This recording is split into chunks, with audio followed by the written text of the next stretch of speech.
You know, for many veterans wrestling with the demons of war, the journey to healing and to happiness could begin on a bicycle. This is Ride to Recovery. It's a series of bike tours across the United States, each one stretching for hundreds of miles. And many of the wounded vets say it transforms them. They sleep better, they find new friends, they reawaken a hopefulness that had grown pretty dim. John Worden is the founder of Ride to Recovery. He joins us from today's stop in Gulfport, Mississippi. So, John, thank you so much, first of all, for the work you're doing. Secondly, I know you and the program were featured on 60 Minutes last night, and I watched part of it. You discussed a particularly heartbreaking case of Clay Hunt, a former Marine haunted by PTSD. I want to listen here to something you said. He was the darkest of the dark. You could look in his eyes and you could see that hopelessness.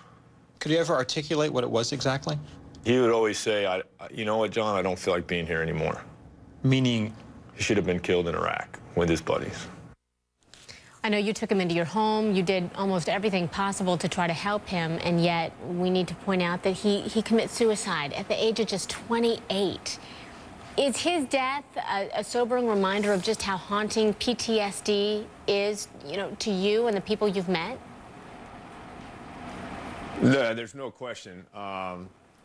It's a very difficult thing because each person that has PTSD deals with it in a different way, and it manifests itself with triggers that you just don't know what they are. And with Clay, it was always trying to help people and make the world a better place, and he was frustrated by the fact that it wasn't happening the way he thought it should, and he didn't think that, you know, the support for veterans was as good as it should have been, and it really frustrated him.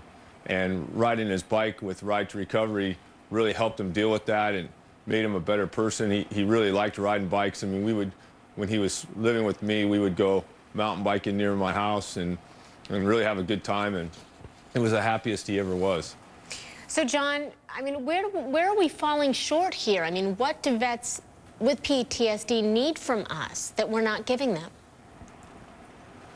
That's a very complicated question, but the short answer is I think that many people look at PTSD as a medical problem when PTSD is more of a life problem. It's how do you adjust from the chaos that you had in Iraq and Afghanistan, and now you come back to America, your family's different, your community's different, and you're treated different, and the support system that these guys have is just not there.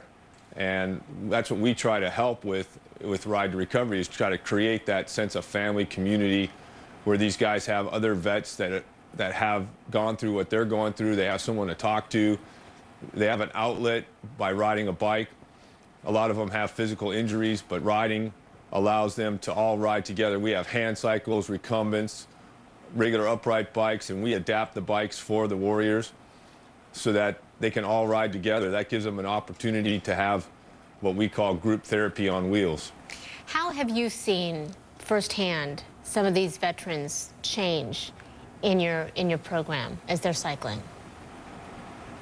Well, I mean, we just started a ride yesterday in New Orleans, and we're riding across the Gulf Coast.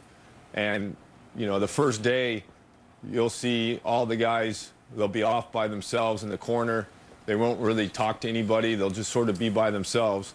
And by the end of the week, they'll be in the middle of a group talking and laughing and having a good time. And you can just see over time, they go from being antisocial and sort of alone to being part of a group. And it was funny, this morning at breakfast, I was listening to one of the guys who did the ride last year talk to one of the new guys, and they were talking about their first day's experience.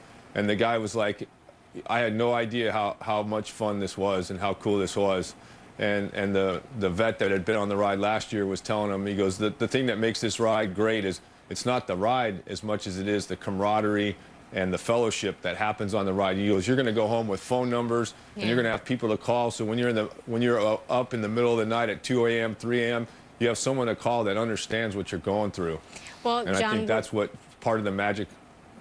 part of the magic is. Yeah, John Worden, thank you so much, Ride to Recovery, for all that you're doing for them. And please let them know that we appreciate and are so grateful for their service. And we're grateful every day. So Yeah. thank you.